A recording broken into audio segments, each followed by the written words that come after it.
The Canada-U.S. land border is one of the greatest economic and cultural assets this country has.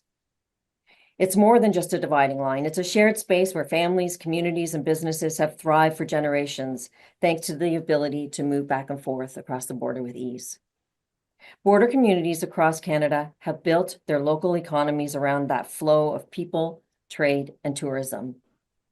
Border community businesses that depend on cross-border traffic, like duty-free stores, which are 100% reliant on Canadians crossing into the United States, are at a breaking point. These shops are often the anchor employers in their small communities, driving tourism spending and supporting local jobs. Now, they're facing literal demise due to multiple factors: ongoing tariff threats, a sharp and sustained drop in cross-border traffic, and even our political leaders discouraging Canadians from crossing the border altogether. And all of this after still not being recovered from the 20-month-long border closure during the pandemic. Across Canada, our border community businesses are in crisis.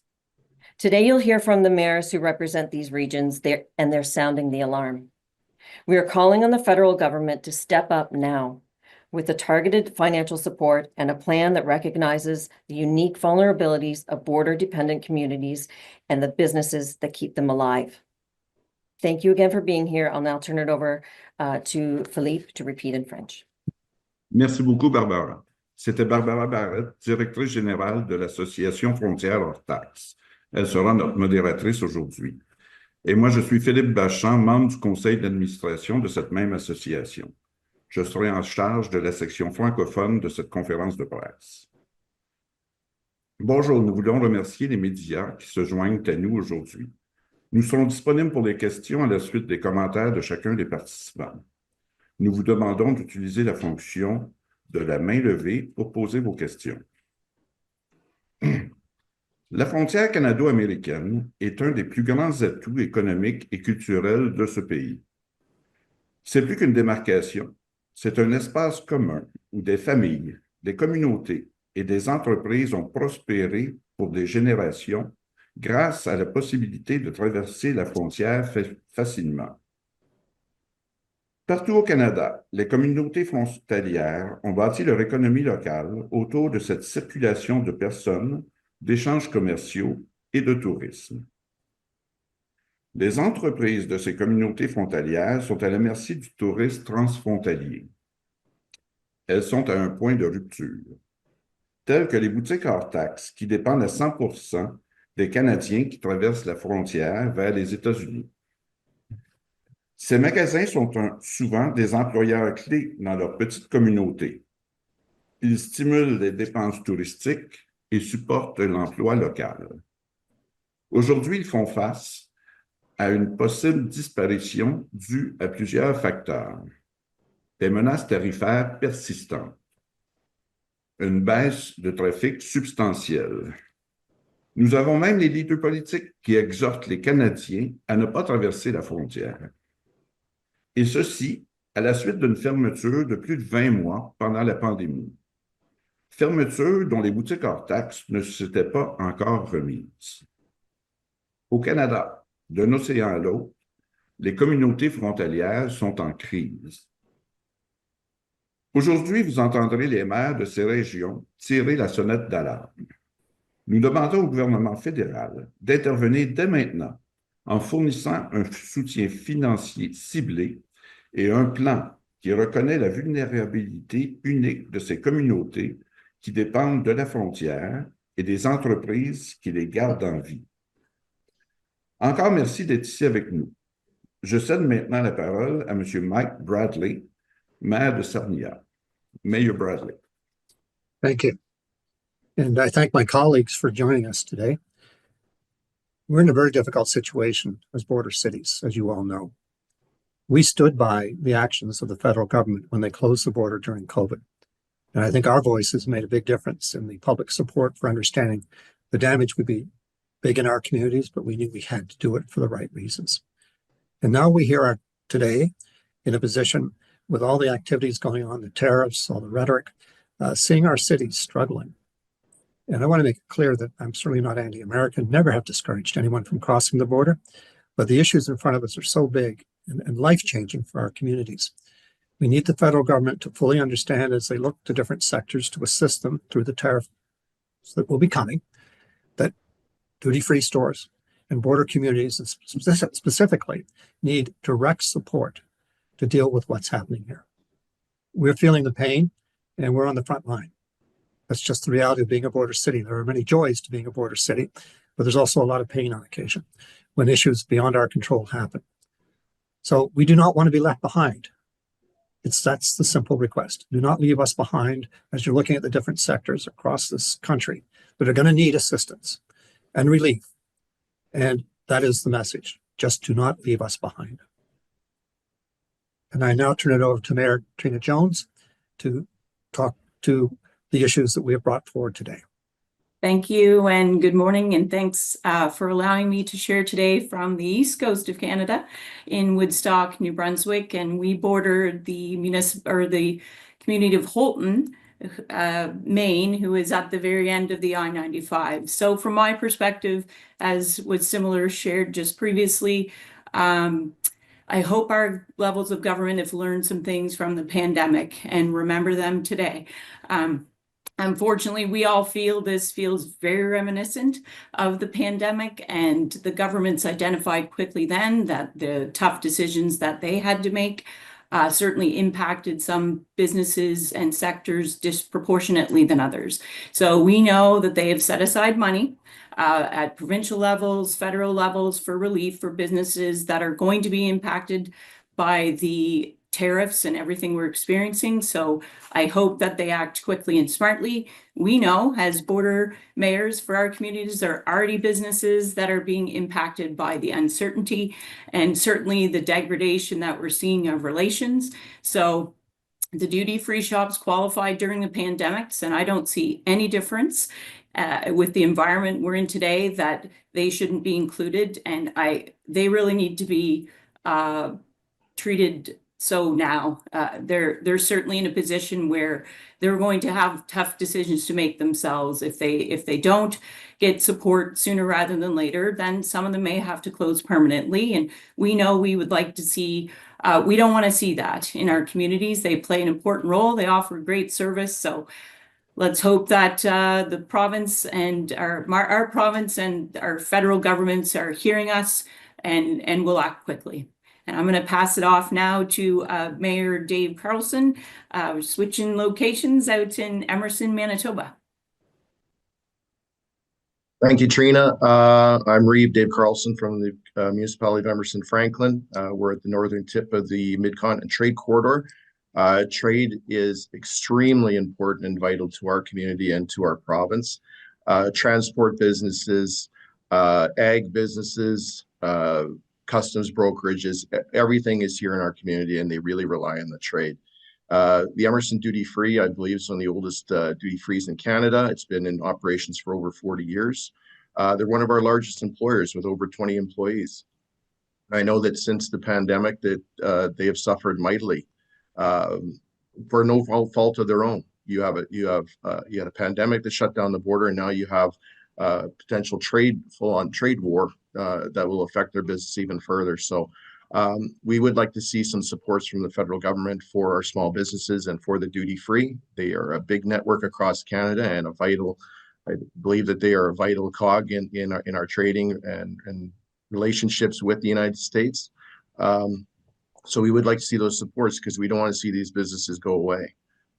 It's so very, very vital to us, and we're hoping that the federal government can sooner than later get to the bargaining table and get this resolved, because this has gone on far too long with rhetoric saying don't shop U.S., don't go to the United States. That affects a lot of jobs, a lot of businesses, and a lot of communities. So our hopes are that we can get past this sooner than later, and I'm going to pass it off to the Mayor of Stanstead, Jody Stone. Thank you very much, Mayor Carlson. Merci beaucoup au maire Carlson. Stanstead est une petite communauté frontalière avec une population d'un peu plus de 3000 personnes. Une municipalité qui est collée sur la frontière américaine, où certains bâtisses s'étendent même au-delà de la frontière, créant un mélange unique un endroit incroyable, vraiment à part dans la province. Sans la frontière, Stanstead et les municipalités de Derbyline, Beebe Plain, du Vermont ne pourraient pas être pourraient même être considérées la même municipalité. Nos municipalités partagent des services comme l'eau, les égouts, nos services d'incendie s'aident en cas de sinistre. Nous avons même une rue qui est nommée Canusa pour Canada-U.S. Les maisons au sud sont en Amérique et les maisons du nord sont au Canada. Nous sommes aussi une ville qui a probablement le plus grand nombre de postes frontalières au Québec, avec 3 postes, ce qui représente 1 à 1,2 million de voyageurs, dont 500 000 véhicules et 100 000 camions par année. L'impact d'avoir moins de Québécois qui traversent la frontière en direct sur l'économie locale, comme pour notre hors-taxe qui emploie plusieurs résidents de Stanstead. Surtout pendant les mois d'été, je m'attends à encore avoir un plus grand impact. Les arrêts de repos avant de traverser la frontière, les petites collations à l'épicerie, même le petit café chez Tim Hortons, les stations de gaz aussi vont voir un impact. Stanstead est aussi particulièrement touché par la décision politique américaine, surtout à cause de notre proximité. Dans quelques heures, nous avons une autre conférence de presse pour une fermeture d'accès de porte principale au Canada pour notre bibliothèque et salle d'opéra d'Haskell. J'ai le sentiment d'être attaqué de tous bords. Je crois que le gouvernement canadien doit considérer l'impact sur ses commerçants.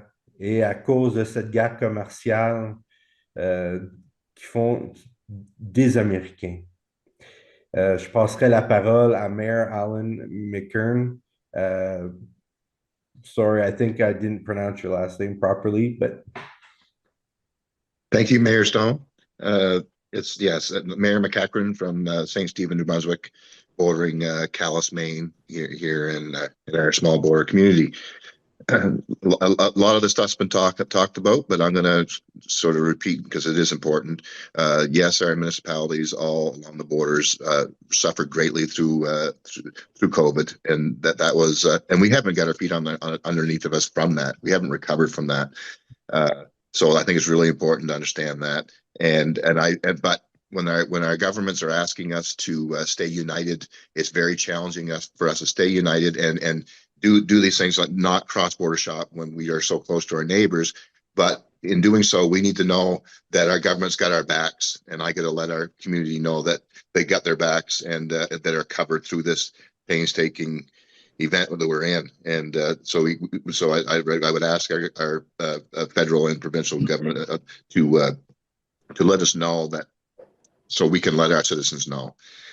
We, as you all know, all of the border mayors, we rely on the movement of people and product. And when people and product don't cross our borders, it's a huge impact to our communities, because we rely on people. Even though they are driving through St. Stephen to go to Calais, those people go through our communities and utilizes our services and support our communities. So it's very important. And we saw that through the years of the pandemic. It was life-changing for us, and I don't want to see us go there. I know, again, I go back to, we need to stay united and get to this a resolution of this, and I know the goalpost keeps getting moved.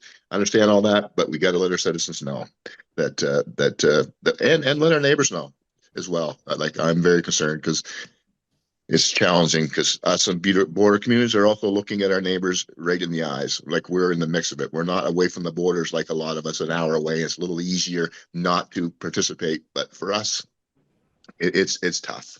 It's tough, and I don't want to spoil our relationships once again. And yeah, I'll just leave it at that. A lot of the other stuff's been spoke about, so thank you, and I'll hand it off to Mayor Zalepa. If I got that right, sorry, but if not, Perfect. please correct me. It's good. Thank you, Mayor MacEachern. It's all good. Mayor Zalepa. I'm here in Niagara-on-the-Lake, and I'm on the Niagara River, which is on the South Shore, Lake Ontario, and directly across from me is Lewiston, New York, and we have the Lewiston-Queenston Bridge crossing, which is a part of the interstate, New York State Interstate 190. Niagara Lake is located on almost all specialty cropland. So we're the big player in tender fruit, grape growing, and tourism, which all of you have talked about tourism, the importance of visits. Tariff impacts will increase the input costs of many of the cans and bottles and containers that all those industries need to put the products in and sell. And fruit and vegetable exports to the U.S. have similar issues with their containers and packaging. A lot of that material comes from the U.S. Tourism travel to and from the U.S. is also just being majorly impacted negatively. And we just can't have that. Travelers need to feel comfortable with visiting our communities, whether we're going to the U.S. or the Americans are coming to visit us. Our local businesses are impacted by these possible tariffs. We have over 80 companies, approximately 1,700 residents whose jobs could be impacted by this. I have two calls for action. One is that federal and provincial governments need to immediately reduce interprovincial trade barriers, specifically in the agricultural sector on products of agriculture. Secondly, we would recommend a targeted financial assistance for impacted businesses that are dealing with rising input costs due to tariffs. We need incentives for those businesses to start exploring non-U.S. supply chains for those input essentials, such as cans and bottles and packaging containers. This suggestion would be similar to the very successful VQA, the Vendor Quality Assurance Program, that was put together in the 80s during the free trade talks then. So that's allowed our community to flourish for the past many years. So I thank you for the opportunity to talk, and I'd be happy to ask my colleague, the Mayor of Fort Erie, Wayne Redekopp, for his remarks. Thank you very much, and thank you to the Frontier Duty Free Association for putting this together. I'm the Mayor of Fort Erie, which is at the south end of the Niagara River, so we send all the river to Niagara Falls and Niagara-on-the-Lake. I want to go back to pre-9/11, when the flow of people and goods across the border was quite remarkable. Mayor Bradley from Sarnia and I have now had 9/11, the pandemic, and now the potential tariff wars to deal with. And after 9/11, the border thickened quite a bit. So that would have been the first challenge to duty-free and the hospitality restaurant industries along our borders, because that started to make it more difficult for people to actually cross the border. And even now, it's well known that there are more Canadians that have travel documents, passports, than Americans. And so that eliminates a fair number of the American population from coming to Canada. Since the pandemic, there really hasn't been a recovery along the border. And one of the challenges that any of the mayors that have been involved in 9/11 or the pandemic is to get Ottawa to understand what the dynamic on the border actually is. We do have our MPs that represent us, and they're familiar with the dynamic, but there are many, many members of Parliament who are completely unfamiliar and don't have an understanding of the nature of the personal relationships or the family relationships or the business relationships that exist across that border. That's all fundamental for our economies along the border and for the broader economy to be successful, so that anything that impedes the flow of people impacts duty-free stores on both sides of the border. It affects the restaurants, the hospitality industry, tourism. Niagara Falls, Ontario has about 3 to 4 million Americans come to visit each year, and that's in jeopardy. So we have to hope that we can impress upon the federal government what the dynamic here is along the border, that our businesses need assistance because we are on the front line, has been mentioned. And we're trying very hard to make sure that our American neighbors still feel welcome to come to Canada. That becomes more and more challenging as this tariff war continues, or the uncertainty of it continues, because personal feelings start to take over, and that impedes the flow of people. So we're looking for the support of the federal government, also the provincial government, for our businesses that are on the front line and are suffering probably more than any of the other businesses across our country. So again, thank you for allowing me an opportunity to speak here. I'm going to hand this over now to Mayor Sue McKortoff. Thank you very much, and welcome everybody. We are a small 5,500 population community right on the midway through British Columbia, right on the border. Our main route is Highway 97. It's a very important route, north-south route. Businesses, trucks, people go across there all the time. When I was down, and I live very close to the border, I went down the other day and talked to the people on the Canadian border services, and there were, I think, 2 cars that went south and 2 cars that came north. Now, it was a Saturday, it wasn't great weather, but still, it just shows that it's very, very sparse. My initial look was to see our duty-free shop down there, which has been very busy over the years, and they were closed on that day, and I can't say I blame them. During COVID, we obviously had some businesses that were impacted at that time. However, because we are known for sometimes being the warmest place in Canada and a resort municipality, we did have a lot of people that came to Osoyoos because we have motels, because we have restaurants. Right now, we have quite a few American cars coming up and shopping at our grocery stores because their dollar is worth more, and they can, and we're happy to welcome them. The problem is that we're not having a lot of people heading south. I think Cam does probably a pretty good business in the fall because lots of our Canadian snowbirds like to go down to the States for 3 or 4 months. We're not sure how that's going to impact everybody now. People say to me, well, I don't think that we should be going across the border. I say I intend to. My family, my kids and grandkids live in California. So believe me, I'm going to continue to go down there, and I will be happy to do that.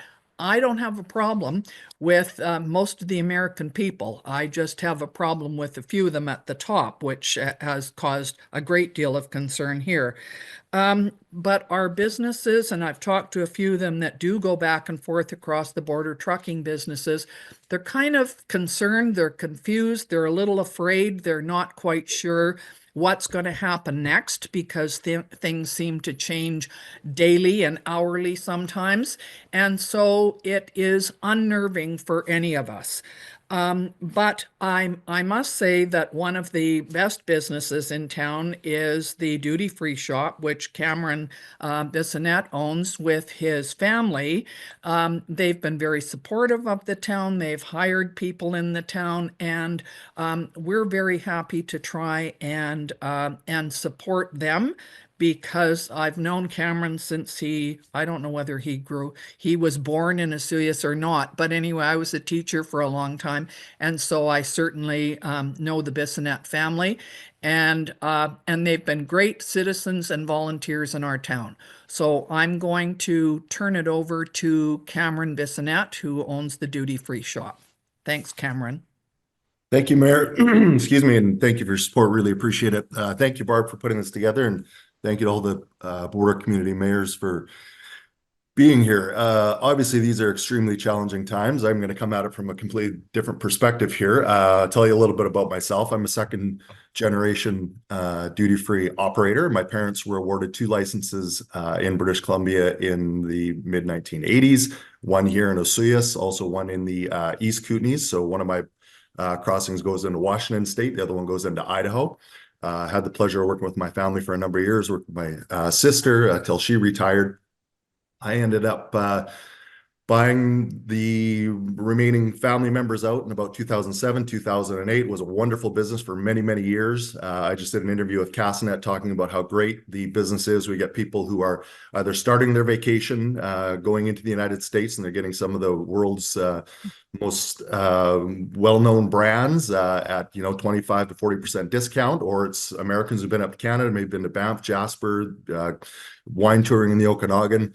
same thing. You know, their dollar goes a lot further. So, you know, they're always in a good mood. Great place for my staff to work. They all really, you know, enjoy meeting people from all over the world. So me being a second generation duty-free owner, I've had to have the conversation with my two children. I have a 25-year-old son and a 22-year-old daughter about, it doesn't look like there's going to be much business here for you in the future. So they're pursuing different paths now because it doesn't look like there's going to be much left. My family's been here since 1978. COVID was, as we all know, was horrible. We spent 2 years where sales were down basically 90 to 95%. Pretty tough to run a business that way, living off of the subsidies that were there for us, the CEBA loan, which I'm still having to pay off, rent subsidies, wage subsidies, which were helpful. But of course, I've had to fund the business myself out of my personal savings to keep the lights on.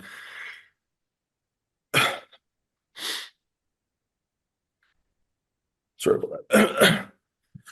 Pay taxes, all the things that come with running a small business. Didn't expect this. Sorry about that. There's nothing to be sorry about.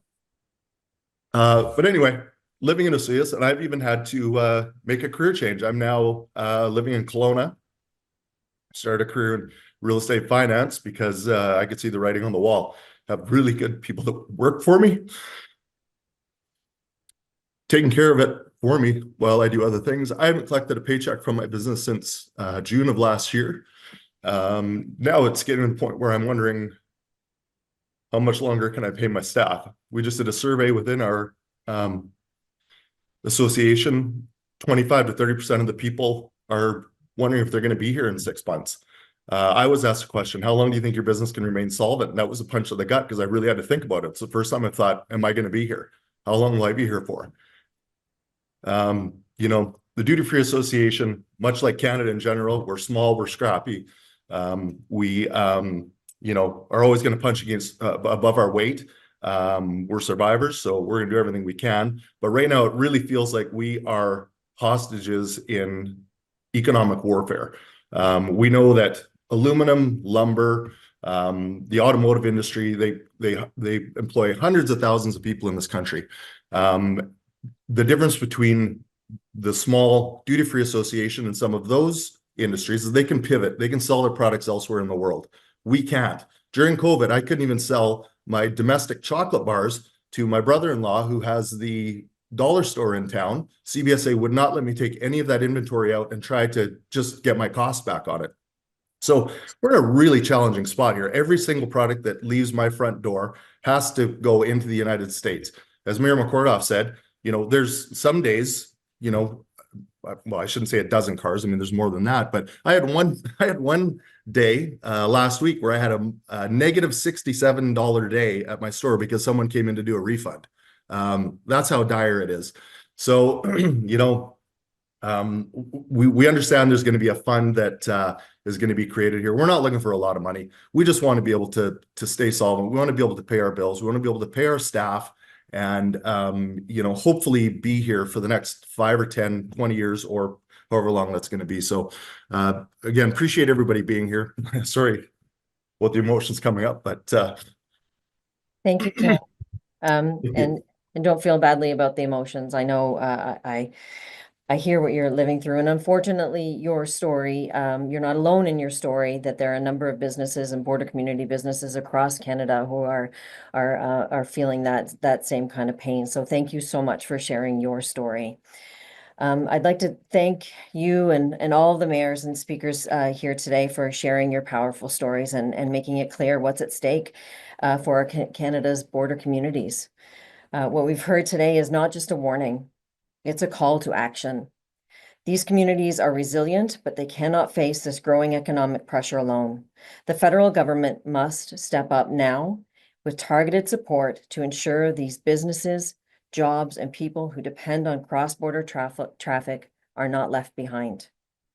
So I'd like to thank you, the media, for being here. I'm going to hand it over to Philippe to repeat in French, and then he will open up the floor for questions. Thank you.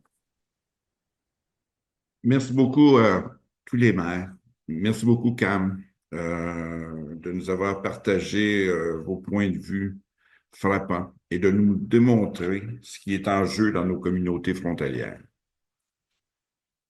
Ce que nous avons entendu aujourd'hui n'est pas un avertissement, c'est un appel à l'action. Ces communautés sont résilientes, mais elles ne peuvent faire face à une pression économique grandissante seules. Le gouvernement fédéral doit intervenir maintenant avec un effort ciblé, avec un support ciblé, et s'assurer que ces entreprises, les emplois et les gens qui dépendent des voyageurs transfrontaliers ne soient pas laissés derrière. Nous voulons remercier les médias de leur présence et de nous aider à contribuer à mettre en lumière ce problème urgent. Nous aimerions maintenant ouvrir la période de questions. Pour ce faire, s'il vous plaît, utilisez le bouton de main levée et nous vous appellerons un par un. Barbara.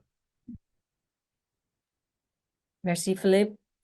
I'll now ask you to use the raise hand function and open the floor to questions to the media.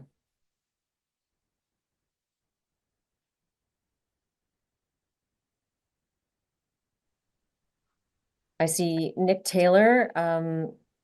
Please go ahead. That's me. Hi, Go it's ahead. Nick Taylor Basie from Politico. Can you hear me? Yes. Okay, great.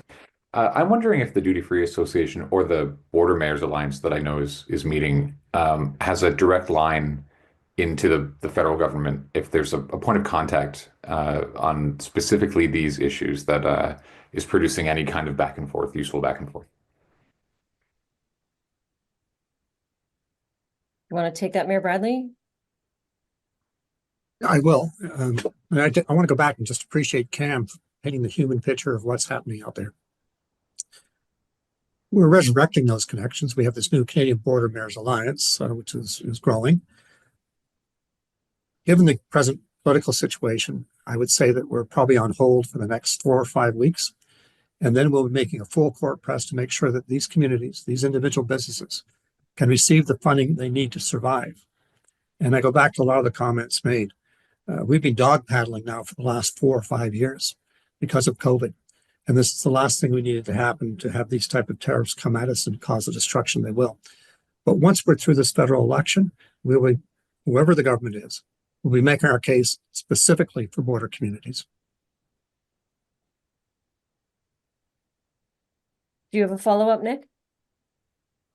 Yeah, I do. I'm also wondering about, I appreciate that answer. And I'm wondering about the conversations with counterparts on the other side of the border as well. I know the Border Mayors Alliance is trying to connect with American mayors and have those conversations filter out to decision makers in Washington and other capitals. I'm wondering if there's a bit of a status report as Canada goes through its as you just alluded to, its election period, what those conversations and any progress that's going on with Americans. Nick, I could address that. The Canadian Sure. Border Alliance individually have been reaching out. I'm across from Port here in Michigan. I know Wayne and all the other mayors have been reaching out quietly to American border mayors. I would say privately you hear encouraging comments, supportive comments. The political situation, though, in the U.S. right now dictates that most of them are remaining silent publicly. The Great Lakes Initiative, which is a group of mayors on the both sides, all sorts of politics, focused on environmental issues on the Great Lakes and economic issues, have also reached out directly to the White House and actually had a delegation go there a couple of Fridays ago to present our viewpoint about the tariffs and all the other economic chaos that we're enduring. So there's in fact, at this point, there's so many good initiatives going on, and many of us are part of a number of them, but it's a full court press trying to keep the pressure on the American government and other politicians at other levels. And this is what helped us a lot in the first Trump regime, senators, congressmen, and mayors coming on board to be supportive and hoping in time that we'll get the same support we got back 4 or 5 years ago. Mayor Zalepa, I think you want to add to that? If I could, thanks, Mayor Bradley, for that. I just wanted to add to that in Niagara with Mayor Redekopp and Mayor Diodati and Chair Bradley, we've created a partnership with the mayors across the Niagara frontier. And we've been meeting, we've had a meeting, we have a joint statement to go out very soon. I know I've seen some final versions that we've been working on. So I think it's really helpful for our communities to reach out to our partners across, whether it's the river, across the border, And that I think will be very fruitful and timely. They'll send a message to their governments, and we'll be sending messages to our governments. Thank you. Thanks, Barbara. Thank you, Mayor Zalepa. I think next we have global news. Your question, please. Hi, can you hear me? Yes. Hi, this is Suzanne Lapointe. I'm with Global News in New Brunswick. So my question is for both of the New Brunswick mayors present on the call. Perhaps you can answer one at a time. Earlier, Mayor Wayne Redekopp, apologies if I'm saying the name wrong, mentioned the dynamic on the border and how politicians weren't really aware of the dynamic. Can you both speak to the dynamic in your border towns? Are you seeing any hostility from Americans coming in, or how is that dynamic presently? Who do you want to go first? You can go first. Okay. No, we're not seeing any hostility, but there's a fear of it. Like I was talking to the Mayor Rogers in Calais, and she even told a story about just coming over and going to her favorite restaurant. She comes over here in St. Stephen, and she's worried about her license plate. So the fear is there, but no, there's I don't know of any hostility. The love is still there. It's mostly confused citizens trying to get through this new issue that we're dealing with the tariffs, and it's just a lot of confusion, and that's it. I'm not seeing any hostility. Yeah, I would agree with that as well, that really we're not seeing any type of hostility. We've been friendly neighbors for a long time, and we don't see that changing. We're all quietly going about our business and doing our thing. I would say Holton certainly is in a position where they're very conscious of what's happening with any notion on power, because NB Power does feed the community across the border from us substantially with power. So we do know that they have some concerns on what the repercussions may be. Our Premier, Susan Holt, has not really gone there and doesn't intend to unless need be. So I think, we're conscious of that, because that would be a major impact to them and relations. So we understand the fears, and same as Mayor MacEachern, there's lots of fear, but there's really no hostility from what we can see. Thank you, Suzanne. Do you have a follow-up? Yes, New Brunswick is the most dependent on trade with the U.S. of all the Canadian provinces. Do you think that, and I'm speaking again to both mayors from New Brunswick, do you think that New Brunswick should receive a bigger proportion of aid in light of this, the financial aid from the federal government? You want me to go, or you go first this time, Mayor Jones? Sure. Yeah, well, I mean, that's tricky, and I think time will tell, but we do know New Brunswick is going to be extremely susceptible. So I think our Premier's very conscious of that. She's at the table we're looking at, and there was an announcement this week basically asking for at least an Atlantic Canada alliance to open free trade. That's what we need to be seeing. We need to see movement there so that we can start to help build what we can within our own means to help offset some of what's coming or what may come. So, but it isn't none of it doesn't pass over any of us that here in New Brunswick that we are definitely going to see a major impact. So we expect, though, that our Premier and the provincial governments will fight for what it is that we need, and so we'll hope that we all fare and get some equal distribution, and maybe some of us need a little more help than others, and the rest of the provinces might have to be kind. But right now, there's just so much unknown that we'll see what happens in time. Thank you. Yeah. So yeah, Mayor Jones pretty much nailed everything there. I would just add that Woodstock in Mayor Jones' territory and here in St. Stephen, we are the gateway to the Atlantic provinces, actually. Yeah. So we got a lot of weight on our shoulders there. So it's just not New Brunswick that we're thinking of, because again, I go back to the movement of people and product, and that's how our communities are based on. And again, that all funnels through us too. The majority of that traffic.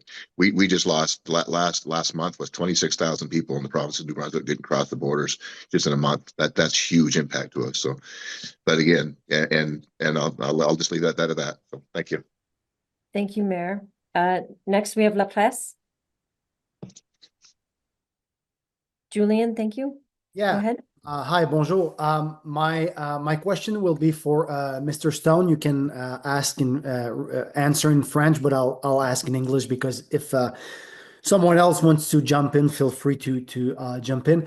Mr. Stone, can you provide like a concrete example of what is going on in terms of you know, the downturn that you are seeing from activity, giving the tariff war or the actual context? So if you have examples, and do you still see the flow coming in from the United States, given that the exchange rate is great for them? Trying to get a sense if the slowdown is more observed from the Canadian border rather than the U.S., or it's on both sides. Thanks. Oui, mais pour donner un exemple, c'est vraiment la question des hors-taxes. On a vu vraiment une diminution du trafic du Québec vers les États-Unis. Je parlais avec un douanier, puis normalement, s'il y a 400 véhicules qui passent pendant son shift, mais là, c'était rendu à 100. Fait que, on a vu une diminution de 75% du trafic. Fait que ça a un impact. Fait que ça veut dire que c'est 75% de moins de monde qui peuvent passer au hors-taxe. Présentement, on n'a pas vu tant d'impact sur les petits commerces parce que c'est quand même l'hiver. Il y a moins de trafic un peu. Fait que les Tim Hortons, l'épicerie, ces choses-là n'ont pas vu l'impact encore. Mais on a une petite crainte que cet été, pendant le haut du trafic, quand les gens vont souvent au Old Orchard ou ailleurs, ils arrêteront, ils passeront plus. Fait que ces commerces-là qui s'attendent à avoir des mois plus forts en revenus, mais ils ne l'auront pas. Fait que ça va avoir un peu plus sur leur portefeuille. Pour l'exemple de l'inverse, par exemple, des Américains, c'est une bonne question. J'ai sondé des commerçants, même hier, pour voir l'impact que ça a sur ces commerçants-là. Présentement, on n'a pas vu de baisse. Puis, ils ne s'attendent pas non plus d'en avoir à cause que nos communautés sont tissées très serrées. Les Américains viennent toujours nous encourager dans nos commerces à Stanstead. Puis c'est la même chose, on espère un peu que nos Canadiens vont continuer à supporter les communautés frontalières comme avant pour pas perdre notre relation qu'on a entre nos deux pays, nos deux communautés. Je ne sais pas si ça répond à ta question. Oui, parfait, merci. And as a follow-up, I just wanted to have an idea. You're kind of requesting support measure, not a lot of maybe money, but is that loans? What kind of financial support or help you're seeking to go through this anticipated crisis? Is that something that you want to answer, Barbara, for the specifics, or? I think my understanding was that we're just wanting to make sure that we're not forgotten, that it's understood that, excuse-moi, qu'on n'a pas été oublié, que les villes frontalières sont importantes, qui sont impactées peut-être un peu plus grandement que peut-être d'autres communautés. But I'll let Barbara maybe answer more specifically. Yeah, Julian, if you're okay if I answer in English. Sure, no worries. Merci. So we are looking for support in kind of whatever form it takes. Financial support would be ideal. I think our stores in particular are in such in a position where even a low interest loan would be difficult for them, as they're still paying off loans from COVID period. So we are certainly looking for some financial support from the government, but also other supports, kind of like they did throughout COVID, with helping keeping staff on, so and rent, that kind of thing. So certainly financial support is what we're looking for. Great, thanks. Okay. I think up next we have the Toronto Star. Sorry. Hi, Josh Rubin from the Toronto Star. Hi, guys. And sorry, this is, I guess, for the Ontario mayors, in particular, Mayor Redekopp and Zalepa. Obviously, you guys see a lot of, like any of the border communities, you see a lot of people going both ways, and it, supports the economies. There's community ties and everything. How long do you figure before the damage from this trade war becomes permanent? And I know some industries, they're whether they're manufacturing widgets or cars, they say, okay, we can survive. There might be some temporary layoffs, but we only anticipate this going for a quarter. Like, have you done any forecasting about kind of how long businesses, kind of like particularly in the tourism and duty-free industry, can survive with with the trade war going on? I mean, because this is like a complete reset of how these relationships work right now. So I'll start, Gary, if you don't mind. Thanks. So there's a short answer and a long answer, and the shorter answer is that for some relationships, they'll endure, won't matter, because there are families involved. And there are long-standing personal relationships and long-standing business relationships. So those will overcome. You have to remember that there are many, many Americans that are as baffled by what's coming out of Washington as Canadians. And they're not happy about it, because the same impacts that we're feeling are being felt by businesses and people across the river or the border. So the longer answer is that some of the companies, especially the larger companies, the ones that are better financed, have made calculations. They've determined how long they can go depending on what happens, what type of alternate plans they can make to ensure that their business continues on. That could include assembly in the States. It could include trying to buy some of their products and do some light manufacturing in the States in the interim. There are other businesses, though, that are not going to economically survive very long. They import product from the States, and then they complete a product and send it back to the States. So they're being hit twice. Their alternative would be to try to set up a business in the States, if they can do that. Some will be able to, some won't. I don't think they're the larger businesses, but they're the smaller businesses with potential for growth, so they have an impact on us. I think the real challenge will occur if this drags on, if the uncertainty drags on, and if the tariffs drag on. People will start to lose their jobs. They won't be able to make decisions about moving forward with large purchases. It'll affect decisions about where their children can go to school in terms of costs. And that begins to create, I think, some personal animosities. And so right now, most of the mayors are trying to keep a lid on what's happening in our communities. We want our American neighbors to come and visit. We want our residents to be courteous and not get taken up with the rhetoric that's coming out of the White House. But we are Canadians. And so, we don't have to like what's coming out of Washington, but I think we need to make sure that we focus on the administration and not necessarily the people of the United States. But that becomes more and more challenging, as I said, as businesses fail because of this, as people lose their jobs because of this. And that will have impacts, again, not just in Canada, but across the border. So people in Fort Erie or Niagara or Southern Ontario who are season ticket holders for the Buffalo Sabres or the Buffalo Bills or the Buffalo Bisons or the Buffalo Bandits, or who go to the cultural events in Buffalo or the restaurants over there, they won't go. And so there will be economic impacts there. And we're going to feel the same thing here because people on the other side of the border will start losing their jobs as well. So it's a terrible situation to be in. It's particularly difficult when you can't fathom what the rationale is, if there is a rationale. And so that's why we're here. We want to make sure that we can support our businesses. And the businesses in the hospitality industry, duty-free, those are big players in our communities. And the larger the community, the more important they are for our communities. And so, as well as the economy of Ontario. So that's a long answer.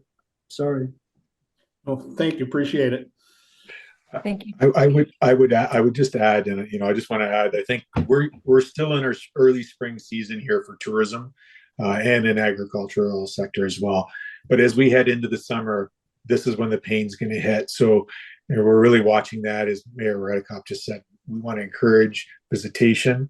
I think if we start to see local businesses find alternative supply chains for some of the items they need, that will set a major reset in our businesses, and that may signify not relying on the U.S. as much in the future. So I think that's the thing to watch. Thank you very much. Thank you, Josh.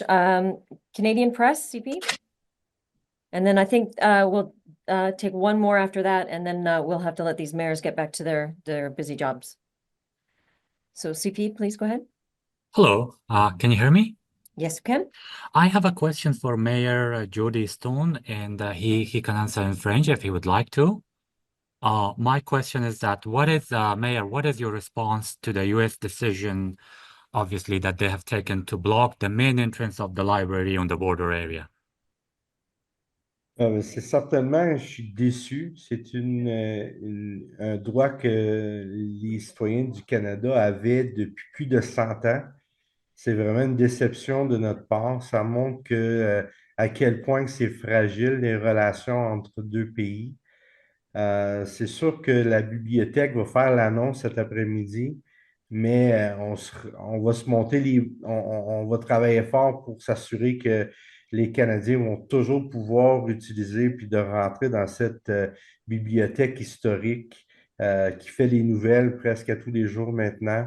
Mais on ne lâchera pas, on va continuer d'avancer, puis on va rester toujours positif que nos relations avec les Américains vont continuer ils vont s'améliorer dans les mois, les années à venir. Thank you. Ça répond à ta question? Thank you, Mayor. Thank you. I don't have any follow-up question.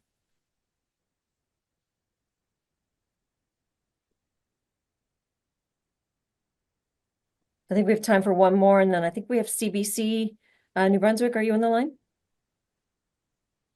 Great. Yes, it's Mia Urquhart from CBC New Brunswick. Thank you. My question is for Mayor Jones. You talked about already seeing the impacts. Can you paint that picture a little more clearly? I think ultimately we can confirm, as others would, that the traffic flow has already decreased substantially. And you can see the mood in the communities where they just don't necessarily want to go back and forth across, the borderline, and everybody's just feels like they're in a standstill. So we have a lot of industry sitting, waiting, wondering what to do with their projects. So they may be withholding and just sitting on projects. So again, I would suggest that there's certainly businesses out there that would feel an impact simply because the uncertainty alone has made it challenging for them to make good business decisions. And then again, you look at the industries and in particular today, the duty-free shops, and John Slip and his family-owned business, and they've been here, done this, and with the pandemic, and are again, you hear them speak to the fact that they're still paying off CEBA loans. There's many businesses that are still paying off their CEBA loans. So looking at the situation today, thinking that they're going to potentially go down this same track is very, I would assume, very discouraging for all of them. And looking at, to speak to the question earlier, what types of funding do we need? We don't need, I would suggest loans, and I would love to see the federal government look closely at what that did to those that had to take the CEBA loans. So the relief that was most effective was to help keep people employed and help keep the businesses open, regardless of whether, you know, they had a busy business or not. We'll see impacts even here locally with restaurants. I'm sure across the border, they're feeling that as well. So again, just seeing the reduced traffic, and I can't speak to outside, I guess, all of New Brunswick, but everybody's just feels like they're in a holding pattern. They're trying to figure out how to move their business forward, and we're business people, so we don't have the, you know, we're wrapped up in a tariff war and it's impacting us. So I would suggest that's kind of where I'm coming from that line, if that answers your question. It does. Thank you. Okay, I don't think we got to all the media questions. I do have to end the press conference now. Please follow up if you have further questions, and we'll get you some individual interviews. I thank everybody. I thank our border community mayors and our speakers today, and the media for being here. And we'll call the press conference to a close. Thank you, everybody. Thanks very much, Barbara. Yeah, thank you. Thank Have a you. good day. Thank you.